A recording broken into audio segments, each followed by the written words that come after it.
নমস্কার বন্ধুরা, আবার আমি চলে এসেছি আপনাদের ভালোবাসা পেয়ে ভালোবাসা দেন বলে আজকের একটা নতুন রেসিপি নিয়ে চলে এসেছি। হ্যাঁ, পটল। আজকের আমি দেখাবো পুর ভরা চিংড়ি মাছ দিয়ে পটলের দোলমা। দেখুন আমি পটল কিভাবে ছাড়িয়েছি, একটু একটু করে খোলা রেখে পটলগুলোকে ছাড়িয়ে নিয়েছি। সব পটল আমার ছাড়ানো হয়ে গেছে। এইবারে আমি একটা ছুচালো ছুরির সাহায্যে ভেতরে যে দানা, যে মশলা যেগুলো থাকে সমস্ত কিছু আমি বার করে নিয়েছি। আমি যে পটলগুলো নিয়েছিলাম একদম কচি পটল ছিল, তাই এর মধ্যে যে দানা ছিল একদম নরম ছিল। আমি দানাগুলোকে বেটে নিয়েছি। আপনারা যদি পারেন শক্ত যদি দানা থাকে তাহলে ফেলে দেবেন।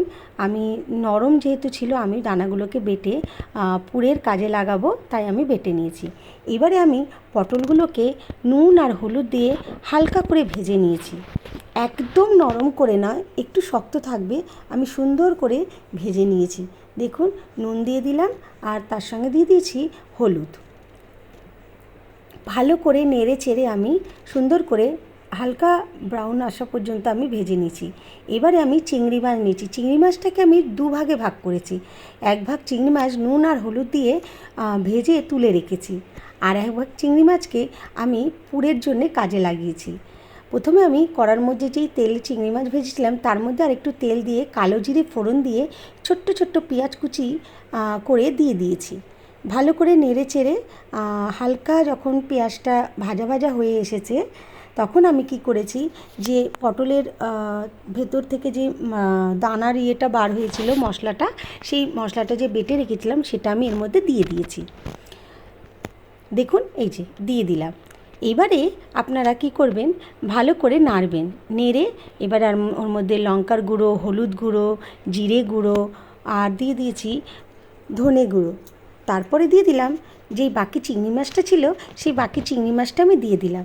চিংড়ি মাছ যেহেতু তাড়াতাড়ি সেদ্ধ হয়ে যায়, দেখুন আমি এটাকে মিক্সারে বাটবো না, তাহলে কিন্তু ছোট ছোট চিংড়ি মাছ যদি পটলের মধ্যে পড়ে তাহলে খেতে আরও ভালো লাগবে। তাই আমি মিক্সিতে পেস্ট করব না, খুন্তির সাহায্যে চিংড়ি মাছগুলোকে আমি কড়ার মধ্যেই ম্যাশ করে নেব। এর মধ্যে দিয়ে দিলাম একটা মাঝারি সাইজের সেদ্ধ করা আলু। দেখুন আমি গ্রেট করে দিয়ে দিয়েছি। খুব ভালো করে নাড়াচাড়া করে নিয়েছি। এর মধ্যে আপনারা ছোট ছোট টুকরো করে কাঁচা লঙ্কা কুচিও দিতে পারেন, আর ঝালটা আপনারা বুঝে দিয়ে দেবেন। নুনও দিয়ে দিয়েছি স্বাদ মতন, দিয়ে ভালো করে নাড়াচাড়া করে নিয়েছি। দেখুন, আর গরম মশলা তো দিয়েই দিয়েছি। এবারে আমি দিয়ে দিলাম ছোট্ট ছোট্ট কুচি করে রাখা ধনেপাতা কুচি দিয়ে আমি পুরটাকে রেডি করে নিয়েছি। খুব বেশি তেল দেবেন না, একটু শুকনো শুকনো হবে। দেখুন আমি কীরমভাবে দিলাম, দেখুন গরম মশলাটাও দিয়ে দিলাম। এবার দিয়ে ভালো করে নাড়াচাড়া করে আমি নামিয়ে নিচ্ছি। এবারে আমি যে পটলগুলোকে ভেজে রেখেছি নুন আর হলুদ দিয়ে, সেই পটলের মধ্যে আমি এই পুরটা দিয়ে দেব। পুরটা আমি মিক্সারে দেব না, একদম পেস্ট হলে খেতে ভালো লাগবে না। যদি আমি চিংড়ি মাছটা একটু ছোটো ছোটো টুকরো পরে খুব স্বাদ লাগবে, তাই ওই জন্য দেখুন আমি পুরটা কীরমভাবে ভরে নিচ্ছি। মুখটা বন্ধ করব না কিছু দিয়ে, আর পুরটা যেহেতু ঠাসা হয়েছে মানে টাইট হয়েছে, বেরোনোর কোনো সম্ভাবনাই নেই। এবার আমি গ্রেভি তৈরি করব। প্যানের মধ্যে আমি ফ্রাইং প্যানের মধ্যে আমি দিয়ে দিলাম পরিমাণ মতন তেল, তার মধ্যে দিয়ে দিয়েছি পেঁয়াজ বাটা আর তার সঙ্গে আদা বাটা, রসুন বাটা। এর মধ্যে আমি লঙ্কার গুঁড়ো, হলুদ গুঁড়ো, জিরে গুঁড়ো, ধনে গুঁড়ো আর গরম মশলাগুলো দিয়ে দিলাম। ভালো করে নাড়াচাড়া করব। নাড়াচাড়া করে এর মধ্যে আমি দিয়ে দেব কাজু বাটা আর দই। দেখুন আমি দিয়ে দিলাম।